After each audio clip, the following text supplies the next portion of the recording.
Police launch 60-man schools protection squad in Kano. And 2 years after, alleged mastermind of Abuja-Kaduna train attack arrested. Also, CBN governor says government palliative purchases driving food inflation in Nigeria. And on the international scene, 20 killed in Pakistan mountainous northern region accident. Hello there and welcome to the news update on Trust TV. I'm Sagir Ibrahim.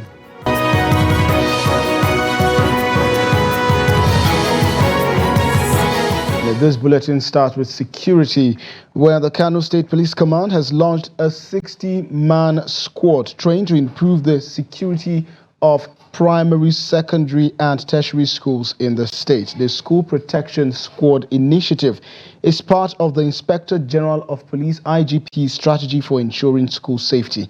The Commissioner of Police, Hussaini Gumel, made this known while highlighting his achievements in the last year after assuming office. 60 police officers are not meant to cover all the schools in Kano State. After all, even if it is one policeman to a school, I think in Kano City alone we have more than 60 schools. So it's not about the number. The IG has done it. The eyes is on us to sustain it. So for the purpose of sustainability, it is our considered activity now that we must develop some other police officers with capacity to do what this 60 can be done. Staying with security, the police in Yobe State have confirmed the death of an 11-year-old boy who was kidnapped and fed with hard drugs by his abductors. The police allege that one Muhammad Abdullahi, 19 years, kidnapped the victim, who was his neighbor in Gujba local government area. The Commissioner of Police, Ahmed Garba, who disclosed this to journalists, said the suspect confessed that he demanded 600,000 naira from the parents, but that they were unable to raise the money. The Commissioner said the suspect fed the victim with harmful drugs, which resulted in his death and burial in a shallow grave. And also, the Kaduna State Police Command has arrested one of the attackers of the Kaduna-Abuja passenger train, identified as Ibrahim Abdullahi alias Monday, 2 years after the abduction. The Force Public Relations Officer, ACP Olumuyiwa Adejobi, disclosed this while parading suspects of various crimes at the Kaduna State Police Command. Here's the report. According to the police, Monday was apprehended by the anti-kidnapping unit of the Kaduna State Criminal Investigation Department on January 12, 2024 in Kaduna State. The police force public relations officer ACP Olumuyiwa Adejobi, who paraded the suspect alongside over 30 others arrested for various crimes in the state, said Monday confessed to being a leader of a kidnap syndicate terrorizing the Kaduna-Abuja highway. Based on credible information swept in and arrested one Ibrahim Abdullahi A.K. Monday at Abuja-Kaduna Road flyover by Rido Junction. The suspect confessed to being the leader of a kidnap syndicate terrorizing Kaduna-Abuja highway, ranked among other criminals like Dogo Gide and Bello Toji, the popular Bello Toji.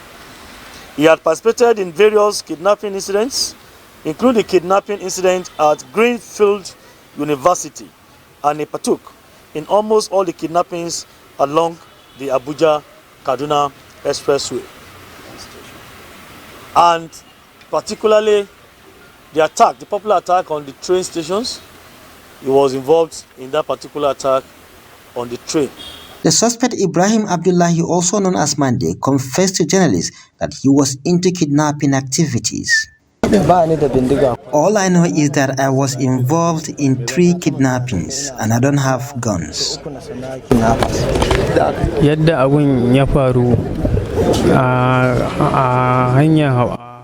Yes, we are kidnappers and I was also involved. in the Abuja-Kaduna train attack, where we kidnapped people during the incident.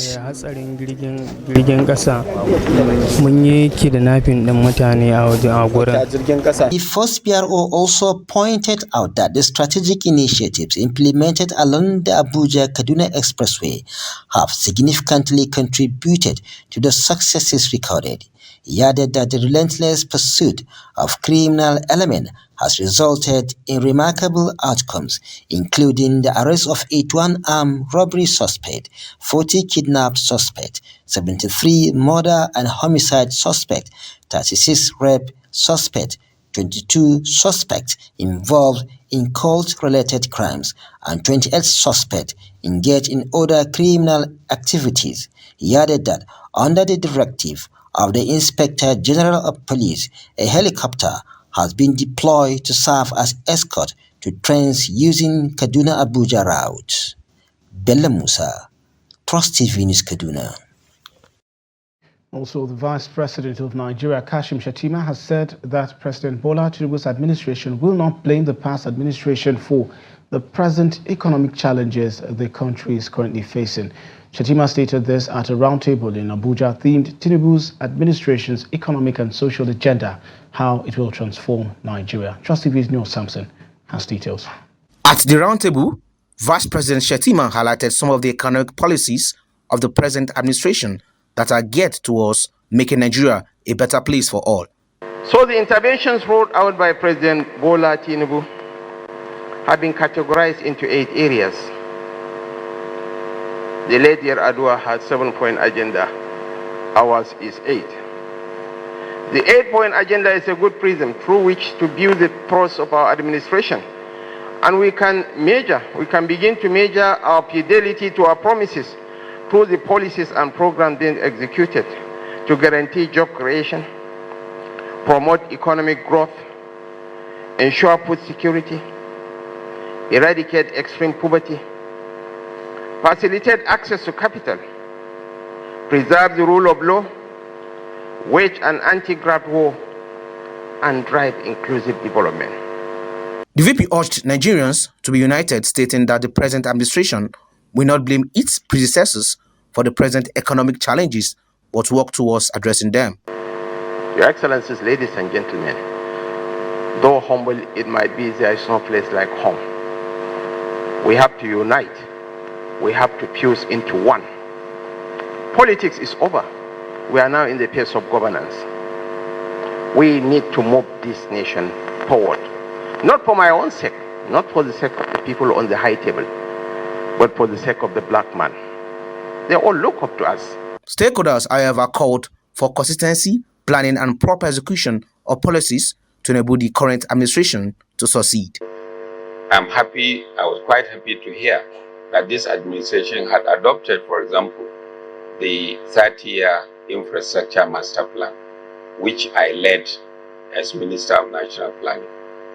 We are talking about a 30-year plan. Of course, a lot of things have been changed. It needs to be updated and all that. But that level of continuity is needed. The VP frowned at those who find pleasure in hearing bad news about the country and urged everyone to work together to make Nigeria better. Noel Samson, Trust TV News, Abuja. Now, still on national development, the Minister of Steel Development, Shaibu Audu, says the minimum required funds for the revitalization of the Jakarta Steel Company is about $2 billion. Audu stated this on Thursday during an interactive session with the House of Representatives Committee on Steel Development. Take a look. According to the minister, the amount could rise to well over $5 billion, which will cover not just the plant and equipment, but infrastructure. He noted that the federal government may not be able to fund a Jakarta Steel project through budgetary provision, but through private capital investment, which will ensure that about 5,000 Nigerians will benefit from the revitalization of the project. Chairman of the committee, Zainab Gimba, while commending the efforts made so far by the ministry, called for assessment of the previous audit technical report before embarking on a $2 billion loan to revive the steel company. The strategy that we've deployed is to raise private money because I remember that we had tried to raise money through the budgeting process, but that was proving a little bit difficult because of paucity of funds and competing needs for resources of the federal government. So we thought that, while we're still working on that, because no option is off the table. Ajakuta Steel Company cannot be run by the budget. So that means we have to look for external sources. And these external sources, as you vividly mentioned, we are looking at the external infrastructures, we are looking at the raw materials, we are looking at the rehabilitation of the plant itself, and we are looking at human capacity building. So, and then the issue of this 2 billion naira loan, $2 billion loan. Don't you think the federal government is in a haste to do that? Meanwhile, the Minister of State for Environment, Isiaq Salako, says the federal government is on course to end open defecation by year 2025. Salako said this at a public hearing by the House of Representatives Committee on Environment on the need to end open defecation in Nigeria and increase the number of toilets annually. This, according to him, will ensure sustainable total sanitation and implementation of technology-driven initiatives in Nigeria. Other stakeholders also reaffirmed commitment to ending open defecation. One key project that the ministry is going to implement this year is to also institute a mechanism for what we call reportable environmental incidents using digital platforms.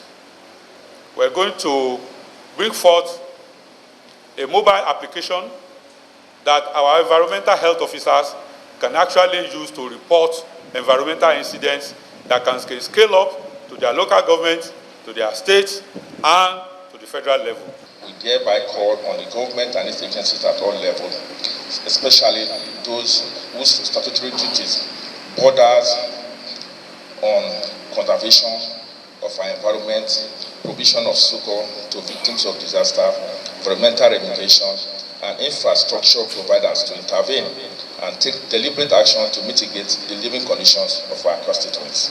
There is no doubt that flooding and erosion can lead to soil degradation, loss of biodiversity, and pollution of water bodies, threatening ecosystems and exacerbating climate change-related vulnerabilities.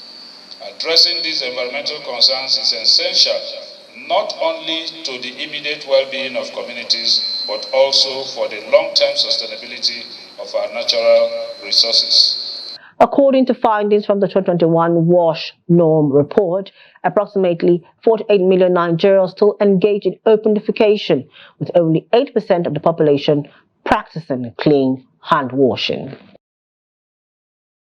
Well, there you have it. Also, the National Security Advisor, Malam Nuhu Ribadu, has directed all law enforcement agencies, regulators, businesses and stakeholders to begin the full implementation and enforcement of the Cybercrimes Prohibition and Prevention Amendment Act 2024. A statement by the Head Strategic Communications Office of the NSA, Zachary Mijinyawa, said all impediments to the full operationalization of the cybercrimes law have been addressed. As a result, the NSA said a 0.5% levy on all electronic transactions valued by the specified businesses in the second schedule to the Cybercrimes Act would be paid and credited to the National Cybercrime Fund. And the governor of the Central Bank of Nigeria, Olayemi Cardoso, has said that the huge purchase of foodstuffs by the government as palliatives is contributing to the galloping food inflation in the country. He stated this in his contributions during the March Monetary Policy Committee meeting, which was published on the website of the CBN. The MPC increased the benchmark interest rate to 24.75% from 22.75%. The committee had said that its hawkish stance was to tackle inflation. However, the country's inflation rate accelerated to 33.2% in March, with the food inflation rate reaching 40.01%, a year-on-year increase of 15.56 percentage points from 24.45% in March 2023. He further said that the new sources of inflation were better addressed by the fiscal authorities to complement the efforts of monetary policy. You're watching the news update on Trust TV. Coming up shortly. Bauchi communities benefits from initiative aimed at reducing out-of-school children. This and more when we return. Join us again. Thanks for staying with the news update on Trust TV. Look at the top stories again. Police launched 60-man schools protection squad in Kano. And 2 years after, alleged mastermind of Abuja-Kaduna train attack arrested. Moving on to more stories now. Despite government's efforts to end tuberculosis in Nigeria by 2030, persons affected by TB say they are still encountering different challenges that make life almost unbearable for them. To this end, they want government, organizations and individuals to come to their aid to enable them overcome such challenges and live a life of dignity that guarantees and safeguards the rights of persons affected by TB. Trust TV's Hamid Oyebade files a report. The Tuberculosis Patients Charter sets out the ways in which patients, the community, healthcare providers, both private and public, as well as government, could partner to improve tuberculosis care and enhance the effectiveness of the healthcare process. In line with this, TB patients and survivors in Nigeria are calling on governments to do more, particularly in the area of funding for TB programming. So we are actually appealing and calling on the government of Nigeria, both the federal and the state, to step up the game so that people will not be dying of tuberculosis. Because tuberculosis, the treatment of tuberculosis is free, and so therefore people should not die of this disease. Meanwhile, officials of the National Tuberculosis, Leprosy and Buruli Ulcer Control Program have been trained on the nexus between the law, gender, and rights that relate to TB. We have a dedicated program, that's the National TB Program, that caters to people that have TB.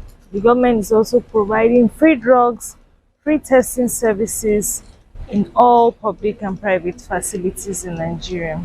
Part of what is holding down the efforts to end TB by 2030, in my opinion, is the lack of a multi-sectoral approach or inadequate multi-sectoral approach that factors in human rights and gender issues. You know, the community and gender rights approach to TB. And the training that we're doing today, or the meeting that we're having today, is to train personnel of the NTB to understand or to enhance their knowledge of the nexus between human rights and TB response and all of that. And we believe that enough knowledge and deepening knowledge of human rights can enhance their ability to respond in the space and within the realm of gender and human rights with regard to TB in Nigeria. Meanwhile, stakeholders say they will work together to safeguard the rights of TB patients and survivors through preventing discrimination and stigmatization. Hamid Oyebade, reporting for Trust TV. And to education, where as part of efforts to address the menace of out-of-school children in northeast Nigeria, particularly in Bauchi State, public-spirited individuals are complementing government's efforts in the region through initiatives that will boost school enrollment. One of such initiatives was recently put in place in Lanzai and Sade communities of Darazo and Ganjua Federal Constituency to help reduce rising cases of out-of-school children in the zone. Trust TV's Adamu Imam completes the report. According to the United Nations Education, Scientific and Cultural Organization, UNESCO, there are 20 million out-of-school children in Nigeria, out of which 1.2 million are in Bauchi State. The education system in Bauchi State has been grappling with serious challenges, as highlighted in previous reports that drew attention to issue of teacher ratio, closure of school due to insecurity, as well as the decision of some pupils to resort to other activities due to lack of educational opportunities and poverty. Lanzai Special Primary and 4-gifted secondary school in Darazo, in Lanzai and Sade communities are among the centers created to address illiteracy in the state. This school, since 2022, he provide all the tools and equipment, even electronic machine. We have computer, generator, printer, all about. This school is provide it in the community for orphan, IDP, and almajiris. We are still on the process of letting them know the value of education, how education can play a significant role in the lives of their children, so that they can sacrifice that time and send their children to school for them to learn. Some orphans and children of internally displaced persons drawn from Yobe and Borno states have benefited from the gesture. Good morning, class. How are you? We are fine, thank you, sir. Sit down. Despite the free education policy of the Bauchi state government, some students of 4 gifted secondary school in Darazo appeal for government intervention as water and sanitation as well as sustainability of learning facilities pose serious challenges in those schools. He's the one that facilitated with the federal government to build this school. As you can see, he provided the student with the uniform and other material needed. Subsequently, of recent Honorable Masumu Anusoro for the NECO examination for 102 students, including 50 in this school and the remaining in the other school. We are having 4 gifted secondary schools across Darazo Ventura. Main problem that we are passing now in our school is problem of water. Why? Because every morning we are to go out and fetch water in our school. According to the Bauchi State Annual School Census data for 2019-2020, a total of 1,031,524 children are out of school in the state. Worried by the worsening situation, the Bauchi State government organized an education summit earlier this year to map out strategies to tackle the dwindling level of enrollment in schools. Adam Imam, Trust TV News, Bauchi. And on the international scene, at least 20 people were killed on Friday when a bus plunged into a deep valley in Pakistan's mountainous northern region. Police said the driver lost control of the vehicle on a bend near the city of Chilas in the Gilgit-Baltistan region around dawn, falling into a rocky ravine where the river Indus flows. The bus was traveling from the capital, Islamabad, to Gilgit. Road accidents with high fatalities are common in Pakistan, where they say safety measures are lax, driver training poor, and transport infrastructure often decrepit. And Germany on Friday blamed Russian state-sponsored hackers for an intolerable cyber attack on members of the Social Democratic Party and warned there would be consequences. Foreign Minister Annalena Baerbock said a German federal government investigation into who was behind the 2023 cyber attack on the SPD had just concluded. The Apt-28, also known as Fancy Bear, has been accused of dozens of cyber attacks in countries around the world. Baerbock did not give further details of the cyber attack against the SPD. And in sport, Tommy Doyle will complete a permanent transfer to Wolves from Manchester City for £4.3 million. The midfielder moved to Molineux on loan last summer, and the club have now triggered the option to buy him, with the switch to be finalised on July 1. City have a 50% sell-on clause in the deal and a buyback option. Doyle, who won the 2023 European Under-21s Championship with England last summer, has signed a 4-year deal at Wolves. The 22-year-old has played 30 times for Gary O'Neill's side, scoring once in January's FA Cup draw at Brentford. Doyle had been with City since he was 8, but only made 7 first-team appearances and had loan spells with Hamburg, Cardiff and Sheffield United. He is ineligible to face his parent club when Wolves travel to Etihad Stadium in the Premier League on Saturday. And that wraps up the news update at this hour. Do well to follow us across all of our social platforms and catch our live stream on YouTube for more news, programs and documentaries. I'm Sakir Ibrahim. Thanks for watching.